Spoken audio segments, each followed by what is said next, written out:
천하람 후보님 상대 심호 가져서 6분간 토론 시작해 주십시오. 네, 안철수 후보님, 공관위원장에게 다 맡기고 공천 개입 안 하시겠다고 하셨는데 공관위원장으로 생각해본 인물 계십니까?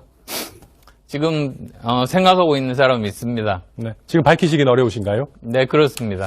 그러면 만약에 공관위원장에게 대통령실에 굉장히 높으신 분 내지는 대통령께서 직접 전화를 거셔가지고 내가 원하는 사람 한 5명 정도만 이번 총선에 대구에 TK 지역에 좀 꽂아달라라고 압력을 받는다면 어떻게 대처하겠습니까? 그분은 누구의 제 부탁도 들어주실 분이 아니라고 저는 판단합니다. 그러면 안철수 후보께 직접 대통령께서 내지는 대통령실에 계시는 분이 내지는 윤핵관이 직접 전화를 하셔가지고 TK의 5명 공천을 꼭 해달라라고 부탁해도 응하시지 않을 겁니까? 네, 그렇습니다. 시스템에 의해서 저는 공천을 하는 것이 알겠습니다. 원칙입니다. 예, 알겠습니다. 안철수 후보님 아마 제가 알기로 사모님께서 순천에서 태어나셔서 여수에서 자라셨죠? 그렇습니다. 예. 아마 그렇기 때문에 여순사건 특별법이라든지 아니면 제주 4.3에 대해서도 잘 알고 계시리라고 생각합니다. 최근에 한 최고위원 후보가 4.3과 관련해가지고 어떤 김일성의 지시 이런 부분들을 언급해가지고 굉장히 큰 물의를 빚고 있는데 김기현 후보님 혹시 여순사건이나 제주 4.3 사건에 대해서는 어떤 견해를 갖고 계십니까? 그 점에 대해서는 우리 당이 이미 입장을 정확하게 정해서 여순 사건 또 4.3 사건에 대해서 보상이 필요하다는 점을 이미 다 통과를 했고 또 지금도 그렇게 법도 통과시켜서 하고 있습니다. 예산도 배정을 하고 있고요. 다만 이제 그 태영호 후보가 얘기하신 내용은 북한에서 자신이 직접 경험한 내용을 가지고 말씀하시는 것이기 때문에 그 말의 진위라든지 이런 것들은 좀 더 살펴봐야 될 필요가 있다고 보고요. 알겠습니다. 어떤 경우에도 민간인 피해가 무고하게 난 점에 대해서는 네, 아마 원내대표 하실 때 여순사건 특별법 통과에 공이 많다라고 아마 스스로 말씀하셨던 것 같은데 어떤 그 법의 취지를 잘 지켜주시기 바라고요. 제가 안철수 후보께 또 하나 질문하겠습니다. 혹시 슈레딩어의 고양이라고 아십니까? 알죠. 시청자분들을 위해서 짧게 어떤 개념인지만 좀 설명해 주시겠습니까? 그러니까 그게 사실 퀀텀과 관련된 그런 내용인데요. 네. 그 위치를 파악하려고 뚜껑을 열면 그게 그 위치에 있지 않고 다른 곳에 있다. 이렇게 이해하시면 그러니까 되겠습니다. 이제 박스 안에 든 고양이가 살았는지 죽었는지 박스를 열어보기 전에는 모른다. 이런 개념이죠. 그 여는 행위 자체로 인해서 변경이 될 수 있고 대충 그런 개념인 것 같은데. 위치도 그렇고 제가 생사도 마찬가지겠죠. 네, 제가 한 가지 여쭤보고 싶은 것은 안철수 후보님이 보시기에 우리 당에 윤핵관이 있습니까 없습니까? 제가 말씀하시는 걸 들어보면 무슨 슈레딩어의 윤핵관 같거든요. 안철수 후보님께서는 우리 당에 윤핵관이 있다고 생각하십니까? 근데 그 윤핵관이라는 단어를 만든 사람이 바로 이준석 대표 아닙니까? 네, 제가 그 단어의 유래를 물어본 것이 아니고요. 제가 조금만 더 여쭤보겠습니다. 우리 당에 제가 봤을 때 가장 직면한 가장 큰 문제는 과거의 계파 정치를 저희가 또다시 해가지고 권력을 가진 사람들이 지금 저희 당에 있는 사람들을 줄 세우고 거기서 조금이라도 벗어나면은 나경원 전 의원이라든지 여기 계신 안철수 후보라든지 굉장히 배척하고 억압하는 부분에 있어서 문제가 있다고 보거든요. 이렇게 된다면 우리 당이 다양성이나 생동감이 점점 떨어지고 과거에 박근혜 전 대통령 때 잘못된 행태, 진박 간별사로 가는 건 아니겠습니까? 저는 이 부분을 해결하지 않고는 총선 승리가 어렵다라고 봅니다. 만약에 저희가 총선을 치르는데 후보들에게 윤핵관표 공천이라고 하는 딱지가 붙어있다 그러면은 저는 국민들께서 그 공천 납득하기 어렵다라고 보거든요.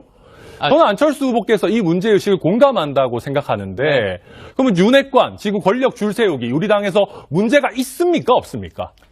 저는 그런 분열적인 그런 말은 이제부터는 나오면 안 된다고 생각합니다. 이번에 총선을 제대로 거치려면 여당은 2가지를 해야 됩니다.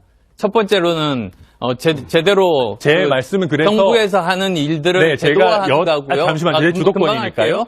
제가 여쭤본 것은 지금 윤핵관의 권력 줄 세우기 행태가 있다고 보시는지 없다고 보시는지 이게 두 번째로 제가 드릴 말씀입니다. 네. 예. 두 번째로 드릴 말씀은 만약에 용산에서 그 결정 자체가 민심과 동떨어진 그런 것이었으면 정확하게 지적을 하고 그것을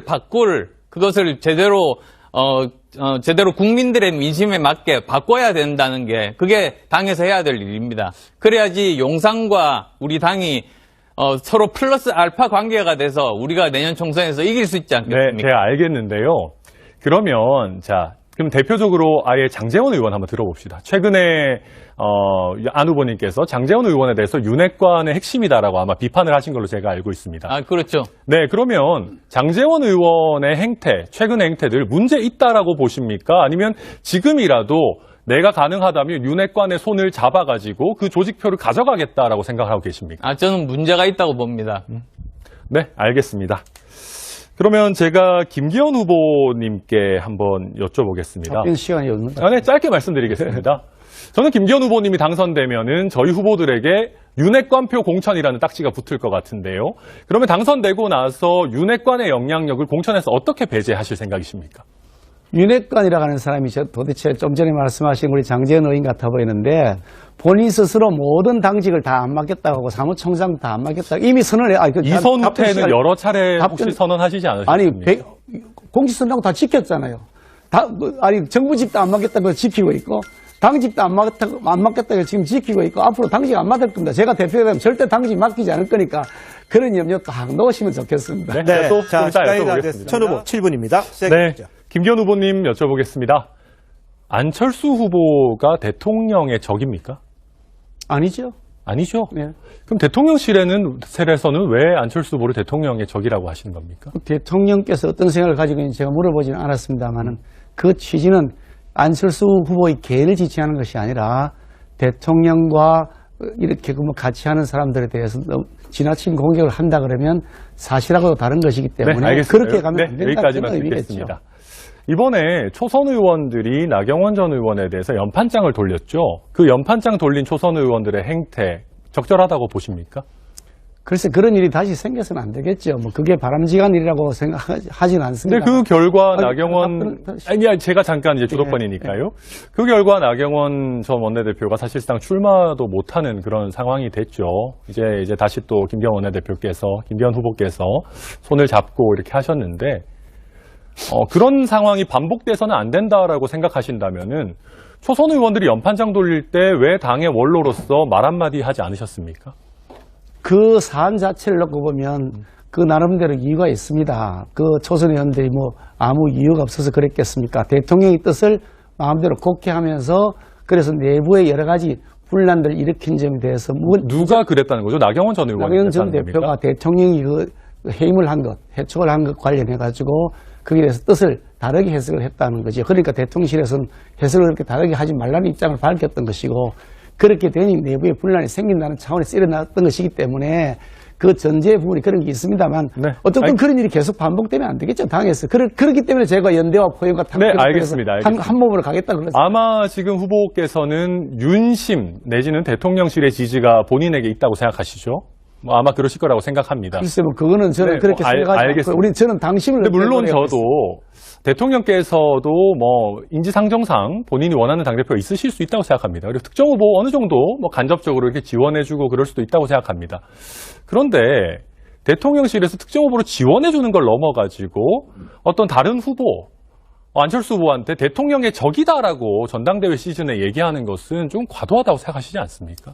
그걸 다 거두절미하고 잘라가지고요. 과정에 관한 얘기나 이유를 전혀 설명하지 않고 결론만 말씀드리면 네. 그러면 왜곡 현상이 일어나는 겁니다. 그러니까 대통령 주변에 있는 윤핵관에게 둘러싸여서 그 대통령께서 제대로 된 판단을 못하고 있다. 그러면서 그 사람들이 간신배라 아니 제목을 그게 아니라 표현하셨던데 제 말씀은 그렇게 그런 하는 것은 사실을 대통령실에 왜곡한다는 아니 그게 거죠. 아니라 대통령실에서 그런 것을 내놓은 것은 사실 아닙니까?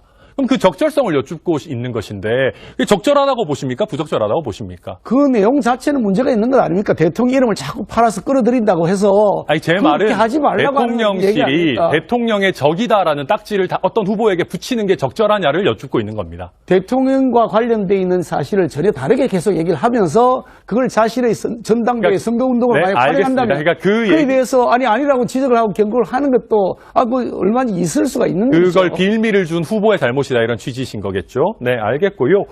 그러면 한번 봅시다. 지금 김기현 후보께서는 대통령께서 만약에 총선 막판에 한 10명 정도만 내가 원하는 사람 TK에 공천했으면 좋겠다라고 한다면은 직접 전화를 주신다면은 어떻게 하시겠습니까? 우리 천하람 후보께서는 대통령하고 얘기를 별로 나눠보신지 없으세요? 아닙니다. 저도 얘기 나눠봤습니다. 예. 많은 얘기를 나누셨습니까? 아니, 일단 답변을 좀 부탁드리겠습니다. 그러니까 저와 제가 대통령의 제가 어떤 말씀드린 게 이렇습니다. 상관보다도 네. 대통령과 얘기를 충분히 나눠본 입장에서 보면 대통령께서 10명을 딱 정해서 어디에다 내라 이렇게 할 사람이 아니라는 말씀을 알겠습니다. 드리는 거기까지만 겁니다. 듣겠고요. 매우 합리적으로 판단하고 결정하시는 네, 분이 자꾸 알겠습니다. 그렇게 외국에서 하시면 안 된다는 거죠. 예, 제가 또 질문 드리겠습니다. 아마 울산시장 하시던 시절에 인터뷰를 자청하셔가지고 박근혜 대통령이 조기 퇴진해야 된다라는 말씀하신 적이 있을 겁니다. 근데 박근혜 대통령이 안타까운 결말을 맞은 것이 유승민 전 의원이 증세 없는 복지는 허구다라고 얘기를 해서 반기를 들었기 때문입니까? 아니면 그때 당시에 진박감별사라고 하는 사람들이 대통령을 싸고 돌면서 대통령을 독점하려고 했기 때문입니까? 근본적인 원인은 어디 있다고 보십니까? 근본적인 논의는 우리 모두에게 있죠. 우리 내부에서 갈등이 생기고 그러면서 서로 마음이 일치되지 않고 서로 내부에 총질을 해대니 어느 국민들이 우리를 신뢰하겠느냐. 그게 그러면 우리 그때 모두의 당시 문제죠. 대통령이 빨리 물러나야 된다라고 했던 본인의 발언은 내부 총질이 아닙니까? 그 당시 상황이 이렇습니다. 많은 국민들이 언론을 통해서 보도된 내용은 최순실 그 사태가 매우 심각하다 이렇게 그랬던 것이고 알겠습니다. 거기까지만 그래서 듣겠습니다. 그 때문에 제가 논쟁이 일단 되니까 추가로 마지막 차라리 질문 좀 드리겠습니다. 자진 사퇴하는 게 예. 좋지 않겠냐는 논의가 될 때였습니다. 제가 오늘 보니까 제가 김기현 대표께서 후보께서 연대를 주로 하시니까 하신다고 제가 말씀드렸더니 후보께서는 천하람 후보는 또 이준석계 이런 얘기 하셨습니다. 저는 우리 당에서 개혁을 이야기하고 우리의 내부적으로 혁신을 이야기하는 사람들에게 뭐만 하면 자꾸 유승민계, 이준석계라는 딱지를 많이 붙인다라고 생각합니다. 저는 유승민계, 이준석계라는 것이 결코 나쁜 것이 아니라 오히려 본인에게 붙어있는 딱지를 떼기 위해서 더 싸우지 못했던 것이 잘못이라고 생각합니다. 제가 봤을 때는 유승민 전 원내대표의 잘못은 증세 없는 복지는 허구다라고 제대로 된 얘기를 했던 것이 아니라 그 이후에 자신에게 붙었던 배신자 프레임에 대해서 더 적극적으로 돌파하지 못했던 것이라고 생각합니다. 저는 그 잘못을 반복할 생각이 전혀 없습니다.